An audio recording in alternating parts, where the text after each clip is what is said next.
everybody. Thank you. Hi. Thank you all so much for coming. I am so thrilled to have you all here. The morning went really well, so hoping the afternoon goes just as well. I'm so excited you took time out of your busy days to come and be here and hear from all of our amazing contributors to On Being Jewish Now. I know my intro is supposed to start at 2:15 for the live stream people, so I can say a little something then. But just as background, I came up with this crazy idea to do this anthology in late summer, early summer, June 30th to be exact. And most of it was because I was on this group chat with the Artists of Anti-Semitism fellow author co-founders. And we were having these great exchanges, and I felt so lucky that I was part of this conversation and that I had this community of authors and friends who I hadn't had before, and I got to hear their stories, and I got to feel like I was a part of something, and I thought other people should hear their stories. Like how great that we got all this connection and information, and they're all such good writers too, so our texts were lovely, and I wanted to see if we could scale that in some way, and that's how this whole project came to be. Everybody said yes to writing an essay. I gave everybody 3 weeks, which is not a lot because everybody was busy doing a million other things, and yet here we are. And so it was a group effort. People know that publishing can be kind of slow, but not in this case. And can you come up here again? Do you mind if we do that? Is this okay, Grassa? I know we're a little early. Is this okay for the live stream? I'm just going to keep talking. Okay. So this is Anne Massetti. She is the publisher of Zippy Books. And it was Anne who I called, texted something, and said, okay, I know this is crazy, but could we get this book out by October 1st in advance of the anniversary, which is crazy because we had so many other book projects and stuff. And Anne said yes, and here we are. Thank you. Yeah, this is publishing in real time. I have been a publisher in New York. I was at Penguin Random House for many years, for about 30 years, and where there's a will, there's a way. And what started as a conversation with your group, and then you're deciding that you wanted to do something, publish something. First it was going to be an ebook, then it was going to maybe be given away, then it was going to be an audiobook, and then we were going to make a physical book, and we've done all of it. And it's been a matter of something being essential and being urgent, and that has carried through all of our processes as a publisher. But what was so striking in our discussions this morning, and I'm sure it's going to continue this afternoon, is that that essential and urgent mission is writ large in what we all are gathering here to do. So to the authors who wrote amazing pieces, thank you, and for doing it quickly and responding to your copy edits and filing your audiobooks. We really, really appreciate it. We could not have done it if it wasn't the whole group pulling together. And to the readers who now get to engage and extend the conversation, thank you for being here.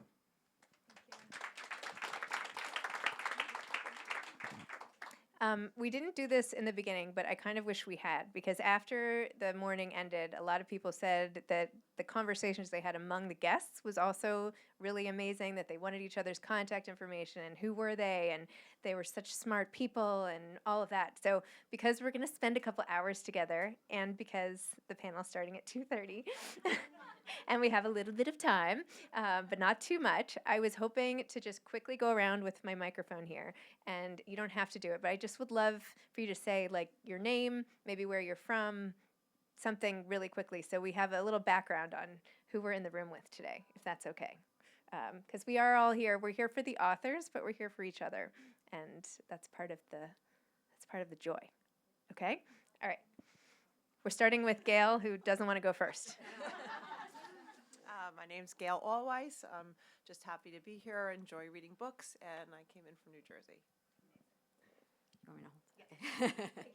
Hi, I'm Kathy Graff. I actually work at the Kaplan JCC on the Palisades in Tenafly, and I run book events there. And when I heard about this collection, I knew that we had to have our own event, and so I felt like I had to come here and do some reconnaissance before. I'm Diane Dubrovner. I'm from New York. I'm a a writer and a reader. I think I've listened to every podcast that you have published. We met because I used to work at Parents Magazine, and now I work in fundraising consulting. You're the one. No, I'm kidding. Hi, everyone's been hearing me from the first one, so I'll keep it brief. I'm Harper Kincaid. I live right outside of Washington, D.C. in a little town of Vienna, Virginia, and I'm just thrilled to be here. Hi, I'm Mallory Kasdan, writer and some other stuff. Just a big Zibby fan and looking for some answers, connection, community. So thank you. I'm happy to be here. Hi, I'm Stacy Eagle. I'm a contributor, an author, and the founder of a brand called Boy Meets Girl. And I love meeting everyone here, and I'm one of the founding members of Artists Against Anti-Semitism. Hi, I'm Barry Liner Grant. I'm the founder of the Memory Circle, which is a support circle for those who have experienced loss of all kinds. I have an essay in the book, and I, too, am glad to be here. I live here in New York. And if you need grief support, here I am, Grief Girl. Hi, everyone. I'm Elisa Licht, and I am also one of the founding members of Artists Against Anti-Semitism. I'm a marketer and an author and a podcaster, and I'm an accidental activist, and that is what my essay is on. And I've lived in this hotel twice, actually, through 2 different floods. So. Hi, I'm Alex Strauss. I cover trends in pop culture. I'm a Times contributor and a contributor to this. And I was here earlier, so those of you who know me from before, hello. The new people, hello. I'm a New Yorker, born and raised.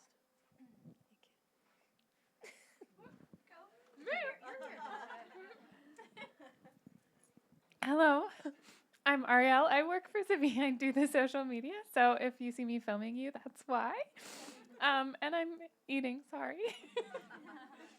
You should be. It's important. Nicola Kraus, you'll be hearing from me momentarily on the next panel, and I'm very, very excited to be here. I'm Allie Frank. I'm also a contributor today, and myself and my parents, Larry Frank and Bunker Frank, we probably get the Come the Furthest Distance award. I live in Idaho, and my parents live in Washington State. I covered you, Dad. I'm not her mother. Just want to point that out. I don't want to claim credit for something so wonderful that I had nothing to do with. I'm Eleanor Risa. I'm one of the fortunate contributors, and I work in the performing arts also, and I'm quite honored and grateful to be with you today. Hi, I'm Sherry Friedman. I am a neighbor of Zibby's, and we share something. I just want to say this is like the coolest New York thing to do, and I love the title. It's just such an extra added New York. I do love to read, and I have a fabulous book group that doesn't let anybody in, but it is really, really. I'm just saying, though, it is really fabulous, and I think this is just such a marvelous thing. I'm thrilled to be here.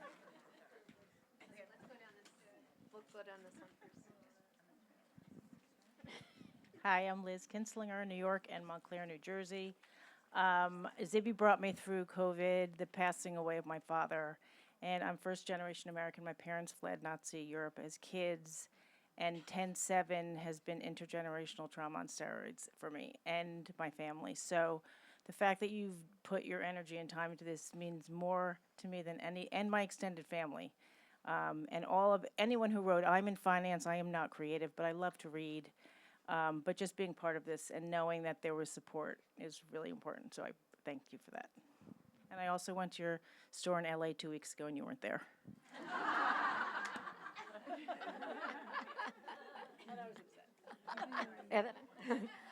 Hi, I'm Lisa Flicker. I'm really excited to be here, and I'm going to echo what you say. My grandparents were both Holocaust survivors, and I think my whole life I assumed that, like, we were past all of that. And then, here we are. So I keep thinking, what can I do? I'm here to listen and hear maybe something I could get involved in. So thank you, Zibby. Hi, everyone. I'm Andrea Miller. I am here for similar reasons to everyone else. I am also a huge Zibby fan, and thank you for the light that you are shining on this right now in all of your work and effort. And I'm also a huge fan of gelato. And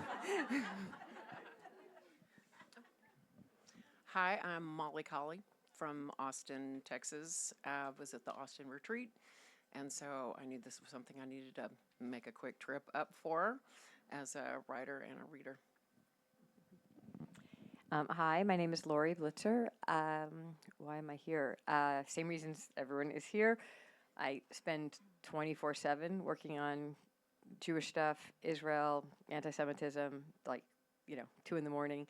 Books are one of the most wonderful things to both illuminate and elucidate, and also to sometimes take my mind off things. One of my friends who's in my book club is here as well. My cousin is a huge fan of yours. She was here this morning, and she had said you have to come, and so that I tried to get some other friends to come. So thank you so much for all you're doing. Really appreciate it.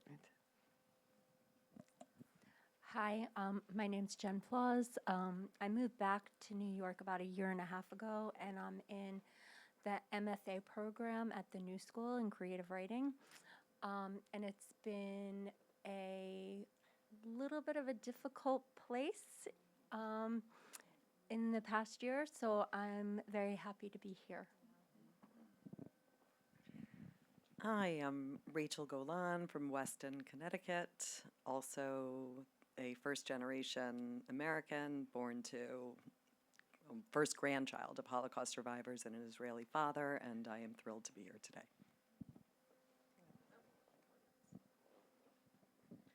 Hi, I'm Amy Klein. I'm a journalist and writer. I cover Jewish world and also infertility, and I'm so excited to be here with everybody today.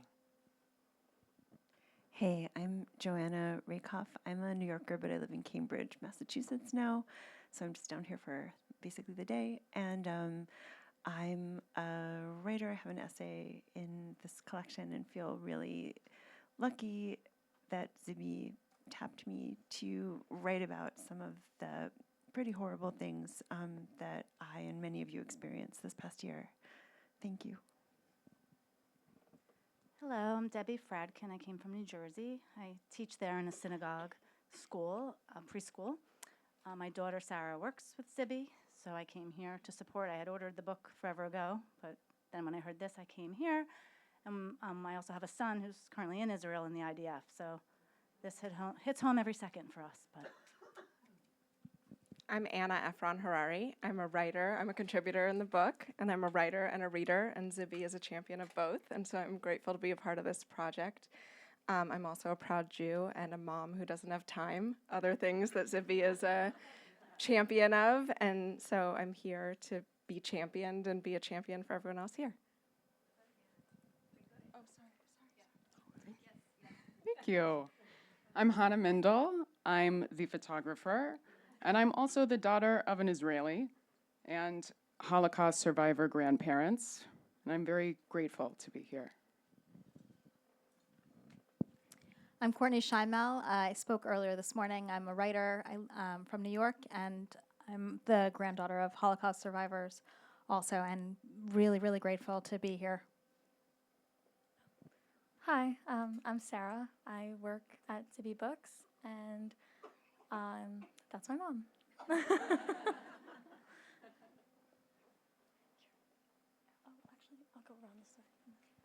Hi, I'm Julie Fingersh, and I'm cheating by being here because I was here this morning, and this was sold out, and I came to watch Amy. But I just couldn't help it because I just love the Jews, and it's so good to be here, and I didn't want to have to walk out into that scary world. So, and I'm a writer. Hi, I'm Rachel Levy-Lesser, and I spoke earlier today. I contributed to the book. Thanks, Zibby, for bringing this wonderful community together. I'm Amy Blumenfeld, and I'm an author and a contributor to this book, and I am just so grateful to Zibby for all she has done for all of us to create this community, to create this the panels, this conference. That she's just, a force. And so thank you for all you have done for all of us. Hi, I'm Michelle Letterman. I'm a Zibby fan. I was at the New Year, New You retreat in January and connected with a bunch of you guys there. And I said to Zibby at that time, Zibby, we need you to be a voice for Jewish women. I need you to do something. We need help. We need to find something. So I said to her, she said to me today when she saw me, she said, I did it. And I said, and you did it in the most Zibby way possible. I also wanted to mention, because a few of you mentioned that you founded the Artists Against Anti-Semitism. I have twin girls who are 19 and college students, and they both took advantage of the Project Shema training this past Sunday that was funded by the Artists Against Anti-Semitism. And they're both very different kids, and both took so many different things out of the training, and they already had a Hillel meeting today where they were implementing some of the things that they learned in the training. So I wanted to thank you for doing that because it was incredible and something that was so needed because they go to a small school that doesn't have a lot of, they've been very protective over the Jewish students, but they don't have a lot of resources at the school. So this was an amazing resource for them. So thank you. Hi, my name is Susie. I'm from Southport, Connecticut. I'm a huge Zibby fan. Not that it's a competition. And this is a little embarrassing, but when I saw this, I'm Irish Catholic, shocking. And I said to my Jewish friend, I said, can I go to this? I really want to support it. But he said it, and they said like, oh my God, yes, and we'll go with you. So like, yeah, I want everyone, these stories to know they're supported, and what's going on out there is insane. But there is a lot of people out there that love and support all of you. Thank you. Hi, I'm Cheryl Levine from Weston, Connecticut, and a friend of Susie's, so I guess if you can say you're Irish Catholic. My maiden name is Bingham, and when I married someone who was Jewish, but Swedish Jew who has a Jewish father, but never really understood the Jewish religion, I learned about it through my friends. And not only our kids, but our friends have been really wonderful, and I have a family in that way. So I feel pretty lucky, honestly. So I'm also not born Jewish, okay? So that's not apparent, but my name's Lisa Potash. I fell in love with a Jewish man like when I was 17 years old.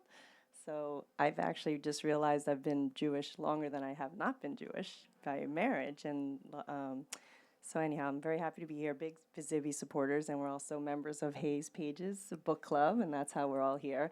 And then completely randomly, small world universe, Barry Liner's sister was my roommate in college. I haven't seen her in like 25 years, and she's one of the contributors today. So glad to be here. Hi, my name is Debbie Wasserman, and I am also a big Zibby fan. I feel like our lives keep coming, our roads keep crossing at very important times in our parenting journey, and I think we first met the Museum of Natural History with our kids. And I'm an executive leadership coach and workplace strategist, and I feel like the other half of my life when it's not with my family is doing something Jewish related, and I'm just very happy to be here. My name's Dina Pruzansky. I'm a New Yorker. I am here because of Debbie. No offense to Zibby. Debbie passed along an invitation to me, and I am Jewish, but a secular Jew. But my interest in Judaism and strong desire to raise my children Jewish was sparked when my children were in nursery school at the JCC on the Upper West Side with Stacy's sister and with Debbie's older children. So she's really a big part of not only why I'm here, but my sort of refound interest and commitment to Judaism. Hi, I'm Kathleen Schechter from Port Washington, New York. I'm an educator, a big reader, and a bookstore owner, I think we can say, with Mara. Hi, I'm Mara Silverstein. I am a co-owner of an opening bookstore on Long Island. I'm also the president of a synagogue on Long Island, and a Zippy fan. And just really happy to be here and being a part of this.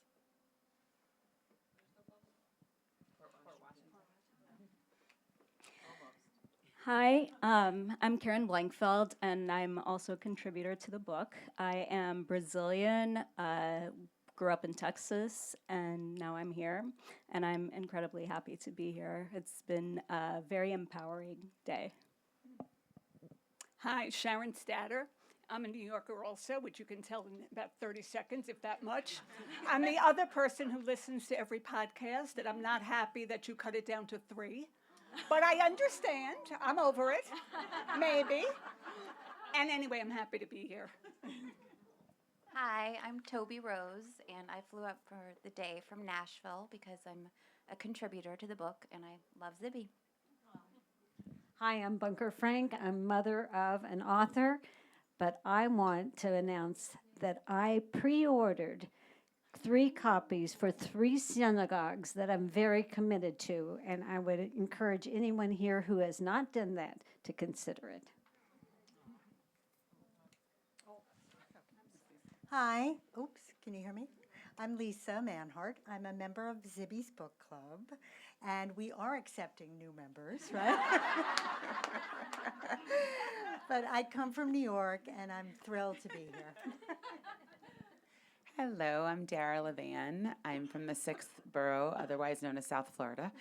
So I'm so happy to be here. I'm an author, I'm a podcaster, a former speech therapist, but most recently and most importantly to me is a Jewish woman and one of the founding members also of the Artists Against Anti-Semitism. And I also wrote an essay. I'm so glad to be here with all of you. It means so much. Hi, I'm Natalie Silverstein. I'm an author, a podcast host, a nonprofit founder. I consider myself sort of an OG Zibby retreat person. This might be like my 4th or 5th one, and I'm going to the one in Arizona, so I'm a big retreat fan, I know. And I just want to say I was not raised Jewish. I married a Jewish man. I'm raising a Jewish family, and I like to say Catholics make the best Jews. Because there's no question that I am the more Jewish of our family, and I keep Shabbat, and I take our kids to synagogue, and I make my daughter wear the right dress to synagogue, and I don't know, if you were raised Catholic, you know what I'm talking about, so I just want to thank you, Zibby, for this. I think it's really super important. Thank you. I'm Warren Rosen, Jane Rosen's security, and roadie, but I'm a big supporter of everything that you're doing here, Zibby.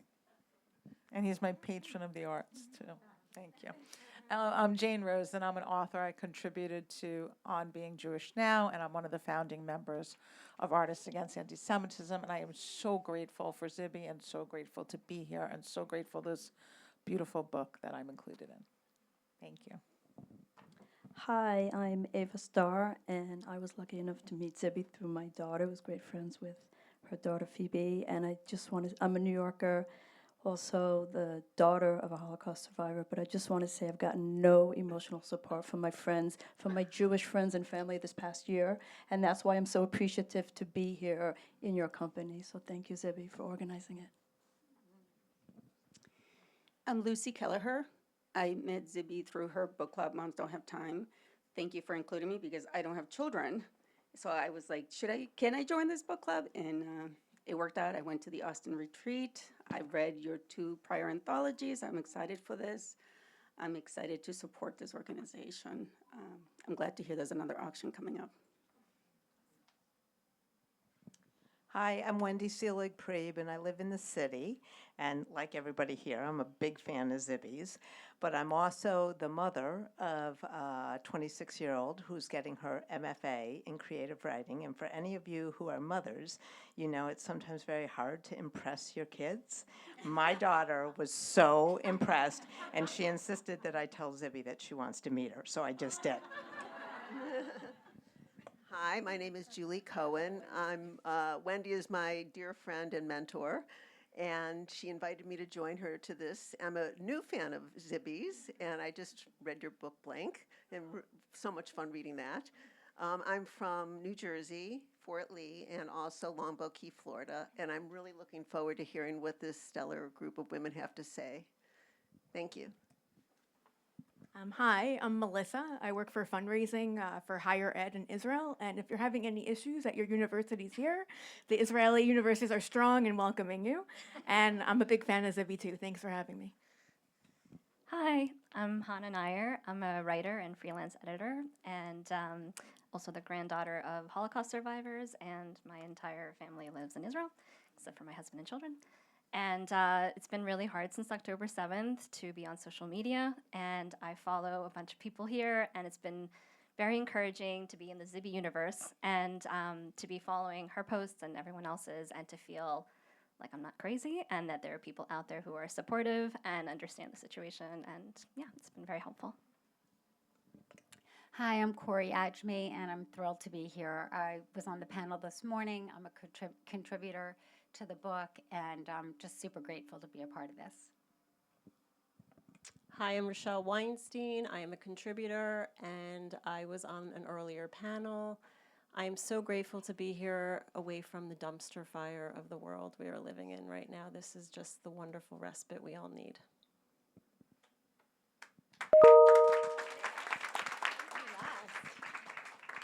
I mean, what a room. This is amazing. I'm so excited. Okay, well, we'll start our first panel now, which is, I don't know who.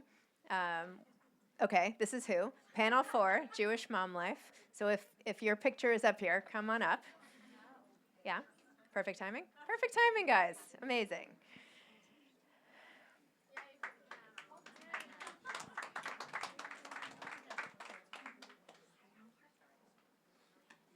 Oh, a quick note, thank you to our sponsors. Book of the Month Club, you will all be getting a free subscription at the end, or maybe it's on your chairs, actually. Thank you to Citizens of Humanity for the tote bags, the hats from Shop Social Goods, little cards from Felix Doolittle, Poet, bookmarks, Anita Gelato outside, and Julian Farrell, who is hosting us for a cocktail party and did my hair this morning. Thank you very much. Okay. Probably forgot someone else. Why don't we know, I know we've introduced ourselves, but if you could just say a word or two about what your essay is about in the book, and then we'll talk about more stuff. Oh, great. Is this? Oh, yes, very on.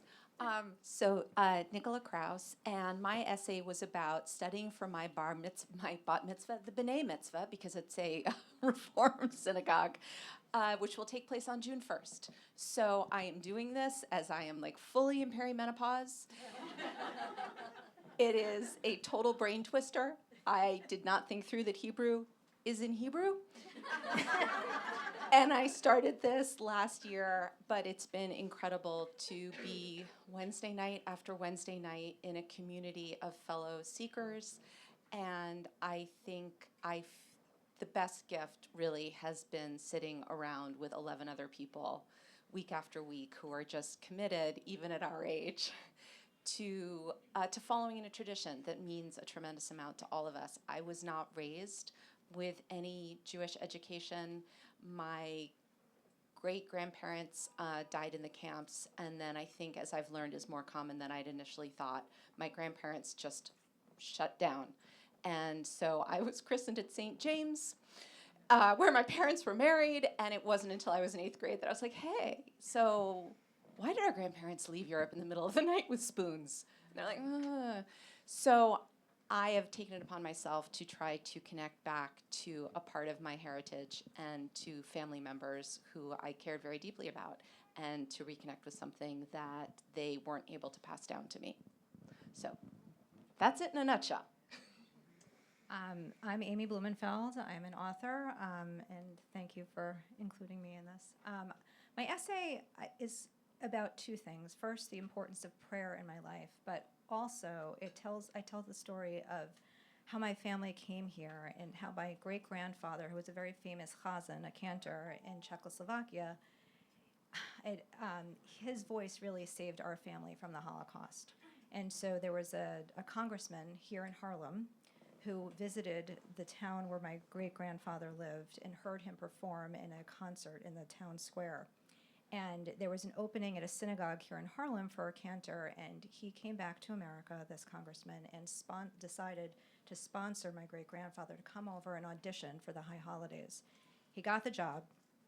They then sponsored the cantor's wife, my great-grandmother, my namesake, and their 6 children. Number 5 was my grandma, and they came over, and that is how our family came to America, and everyone else was wiped out in the Holocaust.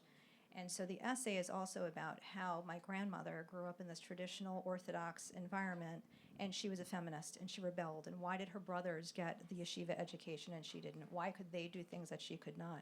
And so she stepped away from Judaism, from a traditional life, and raised my father in a very secular environment. My father was jealous of his cousins, then went the other way and raised me and my brother in a much more traditional environment. I went to Jewish day school, and so it's how that back and forth from the generations impacted me and my relationship to Judaism and to prayer, and how that has been very much a central part of my fabric and who I am and how it grounds me and has carried me through so many experiences, including what is going on today. Hi, my name's Karen Blankfeld, and I'm an author. My essay is, in a way, about relearning my identity. I have a 4- and 5-year-old, 2 boys, and they go to Jewish school. And we lived in Brooklyn, where we were in a place where there was graffiti everywhere you walked, and it felt like it was aggressive. People were being spat on, and for a while it even felt unsafe to be Jewish.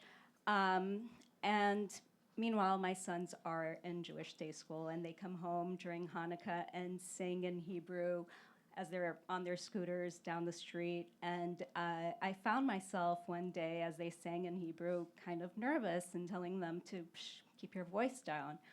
And that evening I came home, I felt so ashamed of myself. I have 4 grandparents who are Holocaust survivors. They each have their own unbelievable story. They were all children during the Holocaust. My grandmother was a child of Tehran, and she was told, she had blonde hair, blue eyes, and she was told she couldn't get in the ship with the orphans to go to Tehran because she wasn't Jewish. And this was a time when, you did not advertise being a Jew. It was not a good thing. But she insisted. She put her feet down. She was like, I am Jewish.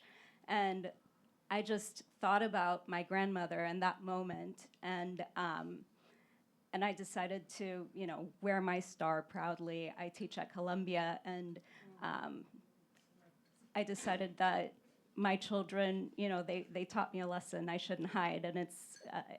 I want to be proud, and we are proud. My kids now, one of them decided to wear a kippah to school just because he thinks it looks good. He has no idea what it means.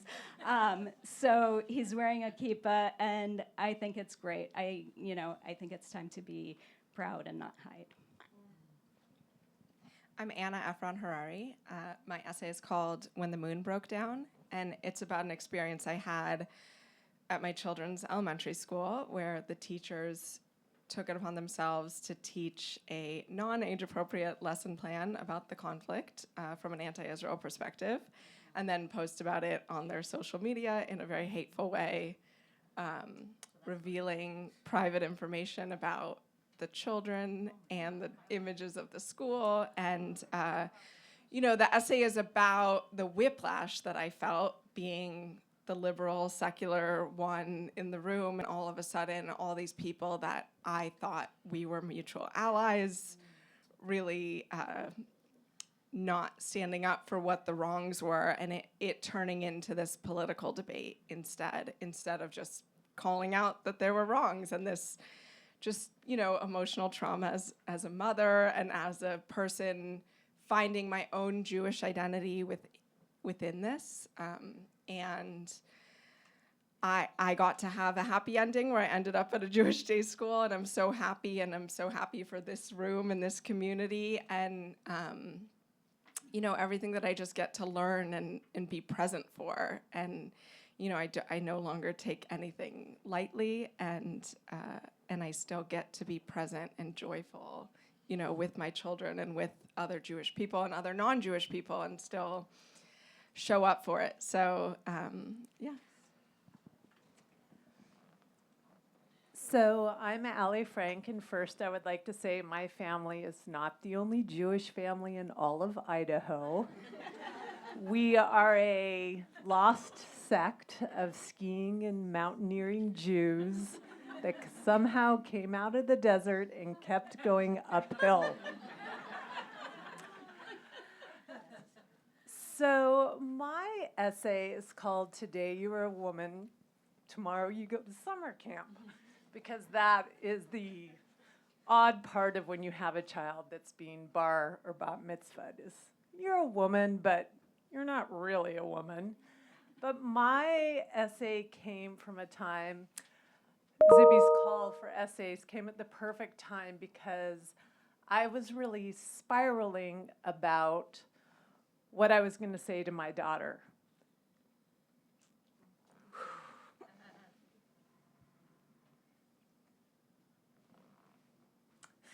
First of all, I would like to say, Zibby said it's between 800 and 1,100 words, and I thought no Jewish mother has ever only said that many words to her daughter or her son. So if you read my essay, it is a very truncated version of what I said up there because I took my full time after she did her piece. But for me, it was a combination of what do I say to my daughter post Roe v. Wade, and what do I say to my daughter post October 7th? And what do I say elicited a lot of procrastination all summer. So when Zibby's call came out for essays, I felt like it was just this intersection of time of this greater reason, and this greater person was forcing me to write the frickin' speech. So I spent a lot of time out on the trails running in Sun Valley, Idaho, and figuring out what I was going to say to my daughter, but to all the young girls that were in the audience about what it means to be 13 in this day, in this age.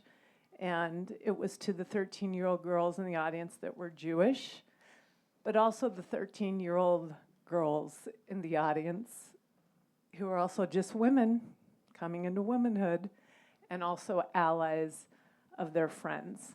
So you're essentially reading a truncated version of one mother's speech to her daughter at her bat mitzvah in 2024.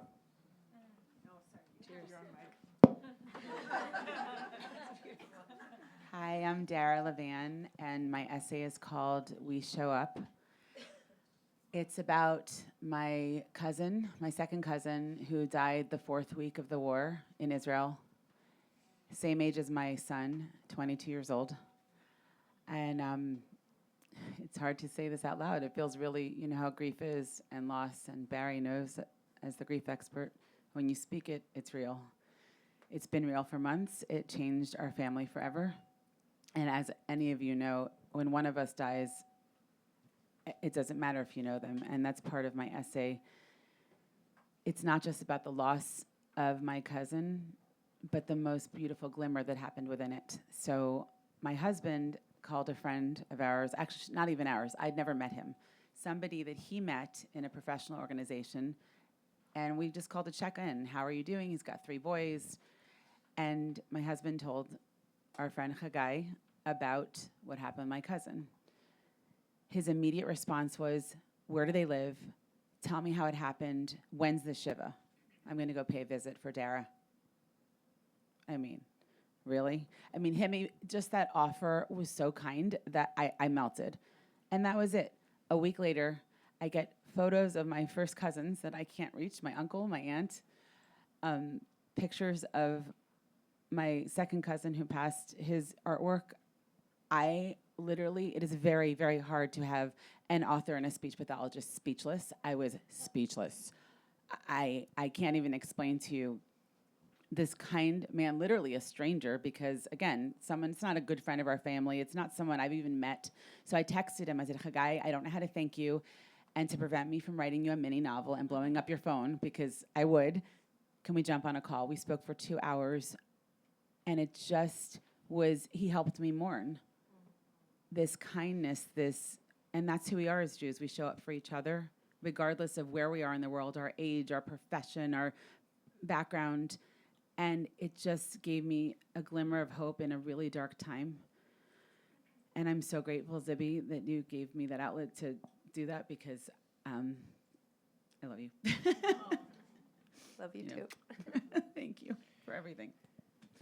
I'm glad I didn't fall apart this time. You're welcome to fall apart. I think I did that last week on the Zoom. I think I'm. No, it's look. It has been a really, really hard time, and there haven't been a lot of outlets where it's okay to say we're all collectively having a really hard time, and it's okay. I mean, it's terrible. I'm so sorry for your loss, and your essay was just beautiful about it. But this is something that we need to share. I mean, this is like the group Shiva, if you will, right? It's something that we need to be able to do in community. The title of this was Jewish Mom Life because, some of you have written about your kids and your experience, and also I was just looking for titles of panels. But Allie, to your point, we all are processing this ourselves, but at the same time, many of us are dealing with how do we talk to our kids about it, how do we raise our kids in this environment, what do we want, how do we protect them, but how do we empower them at the same time?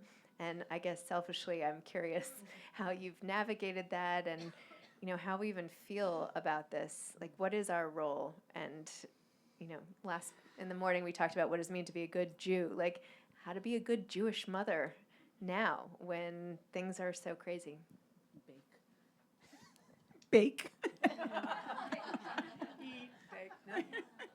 So actually, my daughter is a freshman in college. She's at Columbia. She's at Barnard College at Columbia.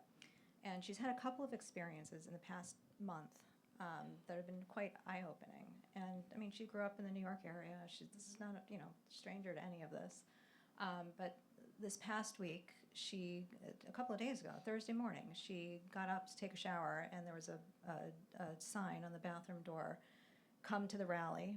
They were advertising a pro-Palestinian protest. And she said, "What do I do? What do I do?" I said, "You take a picture of it, send it to Hillel, let them deal with it." She's like, "I want to rip it down." I said, "You cannot rip this down." So we talked through that. And then the following day, she's at Butler Library at Columbia, and she's writing a paper, and she can't concentrate because there's the protest outside. And so she said, I can't stay here. I have to hand this in this afternoon.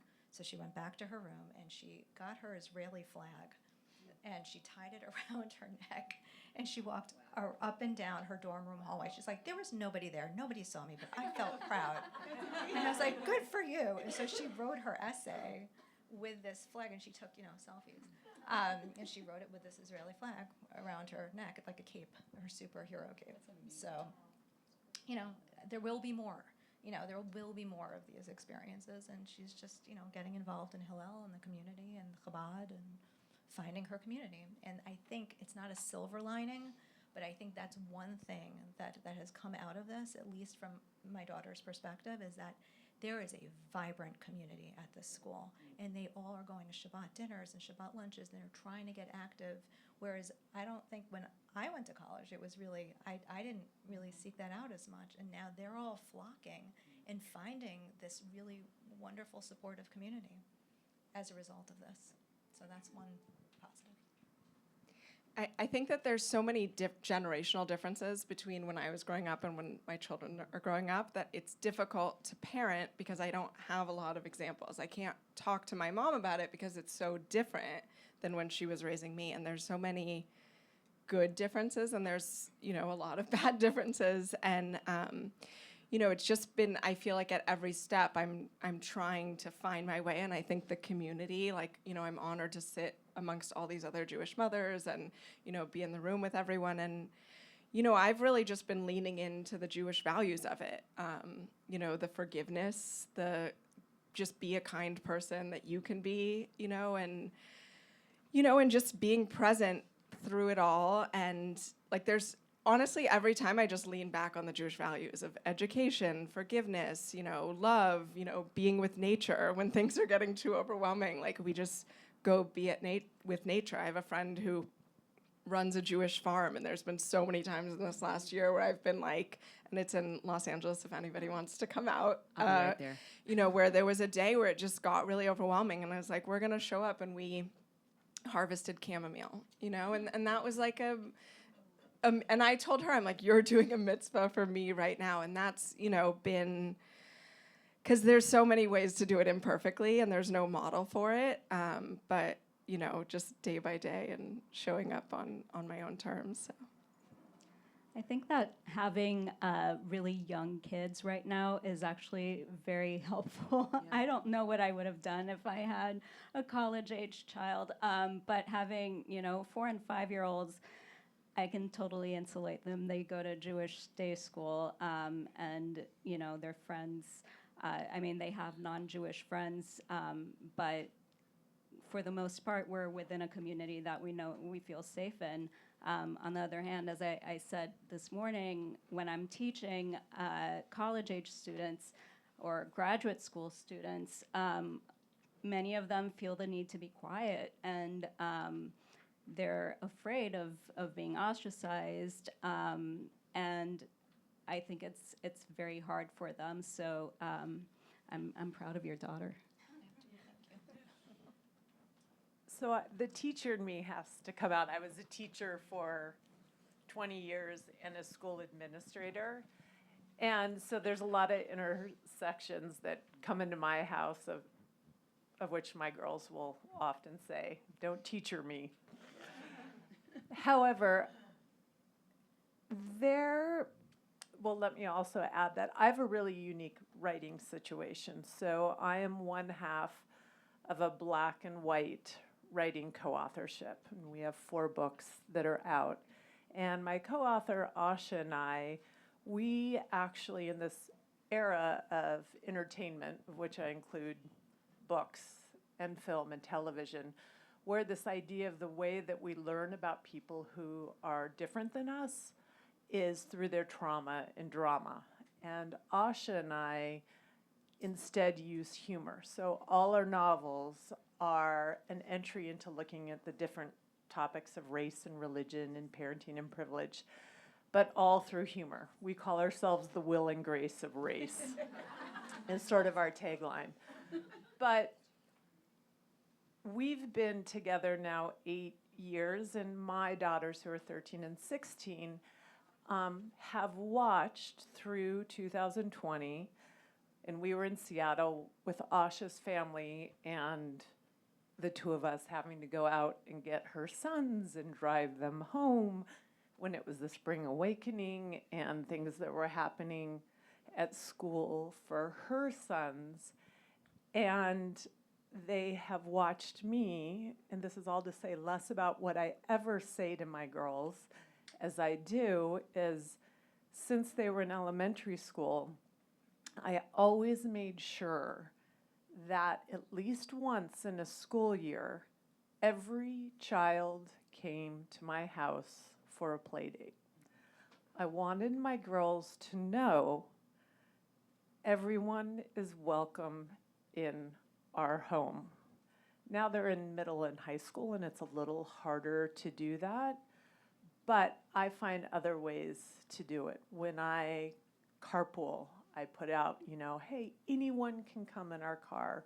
We now make sure that we have the families of, and we're in a smaller school, but the families of at least every family in my girls' grades to our house for dinner, to mentor and show them, not tell them, but show them anyone is invited at our table.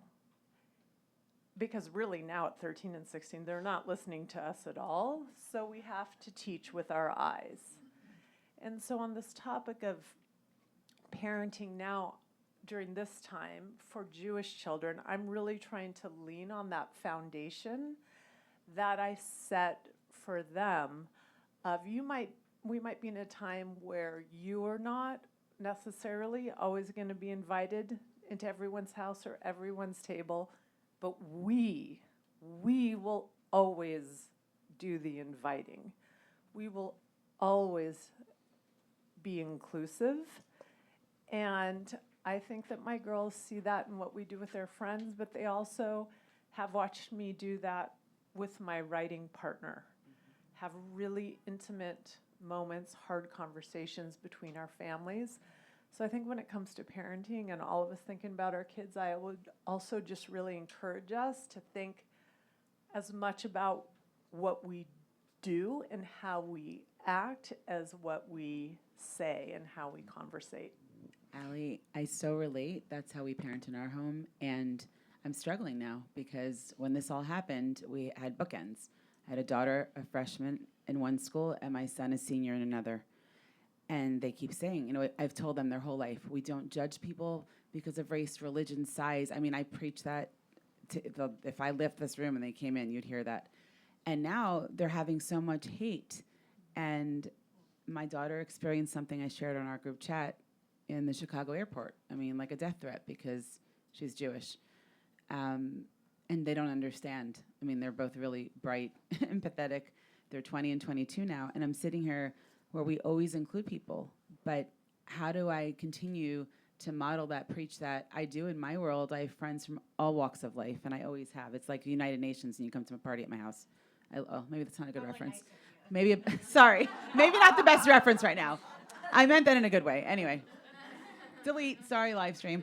But no, truly, I welcome everyone into our home. We always have.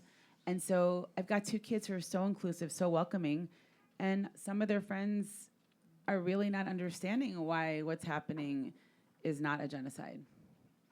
So there's this weird, I don't know, kind of I'm really struggling as a mother I'm continuing to parent that way. I always will, and they're young adults now. And we're such includers as a family, as individuals. We always have been. There's nothing that upsets me more than someone being left out. But how do you include hate into your home? I think this is a time, as other people have also said, we are balancing fear and pride at the same time. How do we show people that what we believe in and yet make sure we're okay? And of course, we come from a culture of hiding to survive, and that permeates through what we do. In my house, we have a debate because my girls wear Jewish star necklaces. And my husband, who's very protective and whatever, he's like, they should take them off because we don't want anything to happen. I was like, I know we don't want anything to happen, but I think it's amazing they're wearing them. So where is the line? And it's not even just for kids, it's for all of us. We have a whole section of the book called Bling because a lot of people have started wearing their jewelry again, and I have a bracelet and whatever, but how much is it okay to show people who we are, and how do we balance that with the need to protect ourselves? How do we hold both truths? My daughter had this incredible experience where she got to sing the national anthem, the U.S. national anthem, with her Jewish school choir at a Galaxy game. And my first response when I got the invitation, this was after we switched to the Jewish day school, obviously, was no, that sounds terrifying. I'm not going to a public sporting event on Jewish Heritage Night announcing that and putting my 7-year-old child on a field no, there's no way. And then I sat with it for a minute and I asked a couple of people, and a couple of people said, agreed, no, don't do that. And then I thought about it, and I thought a lot of sporting teams, sorry, I'm not really a sports fan, but I know that they have not been doing Jewish Heritage Night. The Dodgers didn't do a Jewish Heritage Night this year, and one of their most famous players, Sandy Koufax, is a Jew. So for them not to do a Jewish Heritage Night this year was hurtful. And Galaxy was doing it. And I thought, if we don't show up, they're not going to do it again. And so I said yes. Me and the other parents, we got a suite. It was a lot cheaper than a suite at another sporting event because it was a Galaxy game and not, Angel City, but still. And we showed up. And we showed up, luckily, with the temple, and they sent us with security, and they talked us all through our fears. And as a parent community, we were able to express our fears. and to say to each other, I'm afraid and I'm doing it anyways, and and like, writing in this book, I had a little bit of fear about it, and I'm afraid and I'm doing it anyways. And, I think that as Israelis, as Jews, like, we get to understand that line. And, it's okay to say, I'm afraid, so I'm going to ask for more information about this situation. And I'm afraid and I'm doing it anyways. So.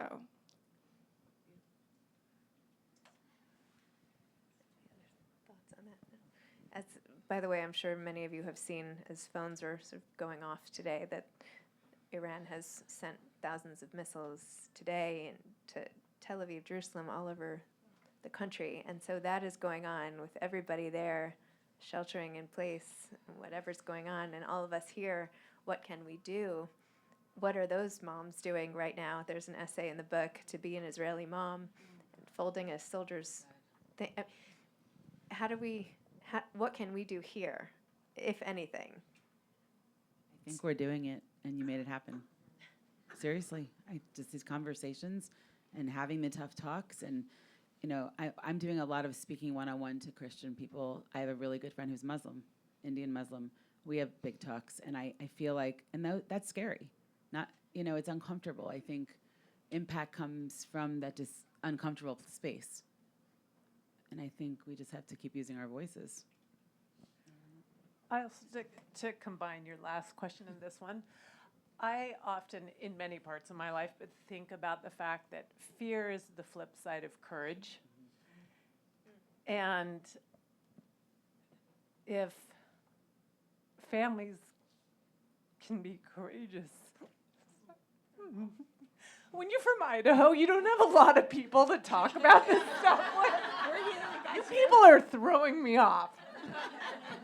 But anyway, I do, and with my family, I feel like, well, if all the people in Israel can be courageous and go about their daily lives and send their children to the front lines and show up and be proud, the least my family can do is to walk proudly through the streets of the U.S. It's the least we can do. So that, so even at times of fear, the flip side is courage. And at least I feel like the courage here is infinitesimal in comparison to the courage necessary to be in Israel. So that's just sort of my little brain flip, is courage is the other side of fear. I love what both of you said about inviting people over and just having everyone over. I think that a lot of what's happening now on campuses and in general is mob rationale and ignorance. And I have neighbors who didn't know anything about the history of the Middle East. And when I'm able to sit down with, two people who are my friends, and have a conversation and people can listen to each other, I think that's when you can kind of move forward. But the difficulty is when you're trying to talk to a mob. So I think that trying to reach people one-on-one is a helpful way to do it.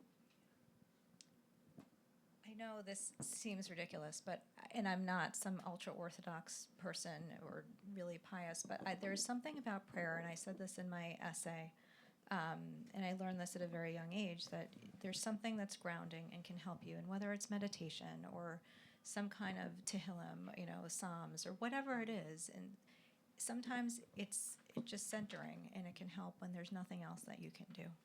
Whether it's a health crisis or what's going on in the world now, there's something, and it's not for everybody, and I get that. But I tell a story in the very beginning of my essay, and this is going to seem ridiculous right now, but where my uncle was an actor, and when I was 10 years old in the 4th grade, I begged to go to an audition with him, and it was in the basement of a church in Brooklyn. It was off Broadway, and it was a production of Gypsy, and I went up, they called my name, I freaked out. I didn't know what I was doing. I prepared an audition for Annie, the song Tomorrow. Could not remember the lyrics. They said, well, how about Happy Birthday? You can surely remember that. I was like, no. I completely blanked. And then as I was about to walk off, the only thing that came to me was Mim como, hu yifen beracham. We have this prayer from the Shabbos morning service at my synagogue. And somehow, in the basement of this church in front of 250 people, there was this like pause and then this polite applause. They had no idea what I was saying. But somehow, there were, in my 10-year-old soul and body, that was my source of comfort. And throughout my life, throughout hardships and illness and other things, that has sort of helped me in moments of feeling like there is nothing else I can do. And so, and I completely know that this is not for everybody, but for some, somehow it helped and helped other people that I've known. So that's one way. We're going to switch panels in the next 5 to 10 minutes or so. If there's anyone from the audience who wants to contribute, last time people just jumped in. So, but if anybody wants to jump in or ask a question or go ahead. Yeah. I have a son who's in college. And he was a freshman at Wesleyan of all places, which is the bubble of progressive students. And he called me one day and he said, "Israel's going too far now, Mom."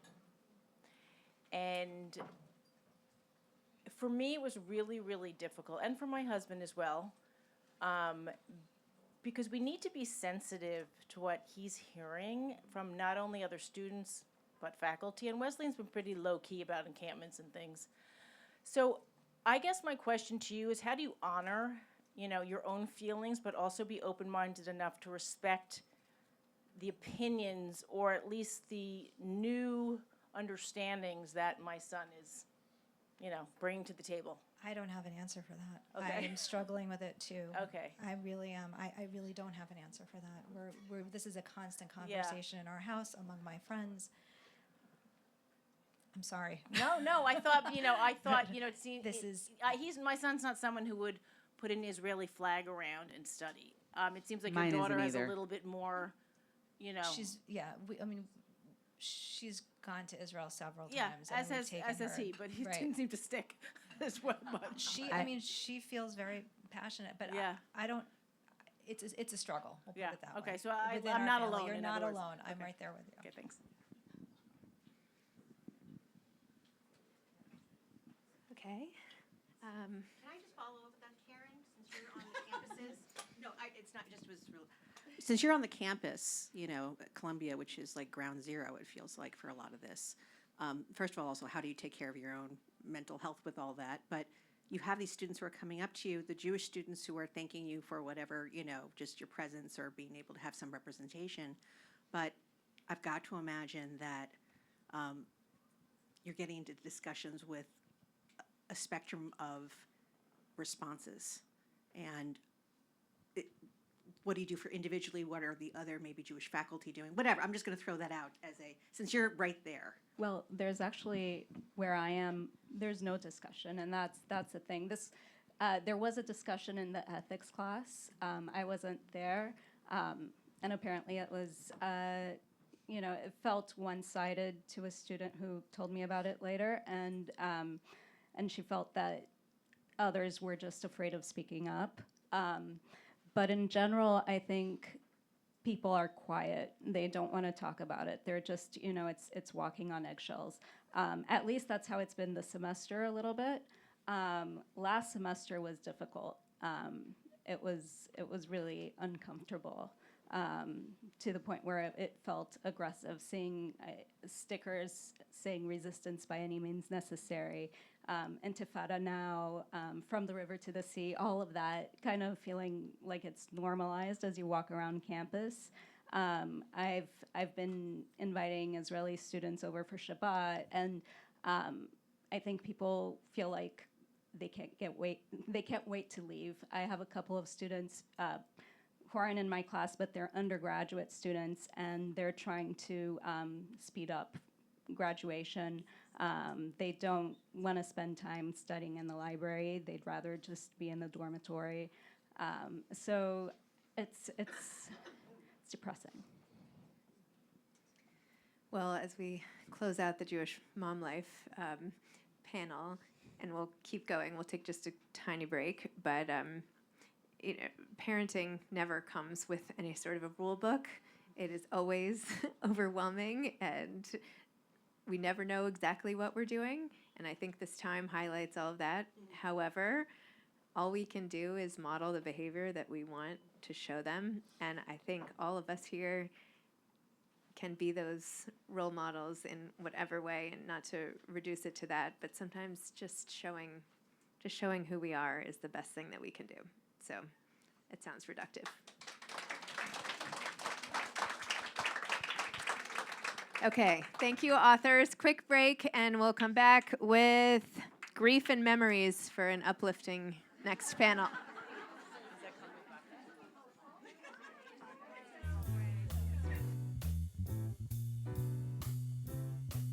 Well, it's a marvelous night for a moon dance with the stars up above in your eyes. A fantabulous night to make romance neath the cover of October skies. You know the leaves on the trees are falling to the sound of the breezes that blow.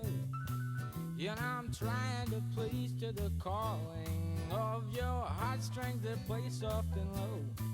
You know the night's magic seem to whisper and hush. You know the soft moonlight seems to shine in your blush. Can I just have one more moon dance with you, oh, my love? Can I just make some more romance with you, oh, my love? Well, I wanna make love to you tonight. I can't wait till the morning has come. And I know now the time is just right, and straight into my arms you will run. And when you come, my heart will be waiting to make sure that you're never alone. There and then all my dreams will come true, dear. There and then I will make you my own. And every time I touch you, you just tremble inside. Then I know how much you want me that you can't hide. Can I just have one more moon dance with you, my love? Can I just make some more romance with you, oh, my love?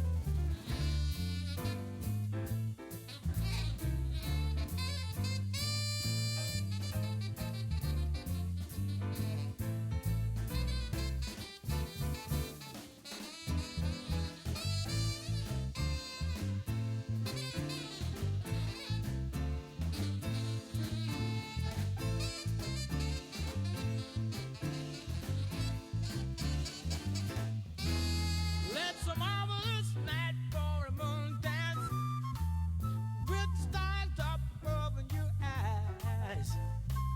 A fantabulous night to make romance near the cover of October skies. All the leaves on the trees are falling to the sound of the breezes that blow. And I'm trying to please to the calling of your heartstrings that play soft and low. In all the night's magic seems to whisper and hush. In all the soft moonlight seems to shine in your blush. Can I just have one more moon dance with you, oh, my love? Or can I just make some more romance with you, oh, my love? One more moon dance with you in the moonlight on a magic night. La, la, la, la, la, la, la, la, la, la, moonlight.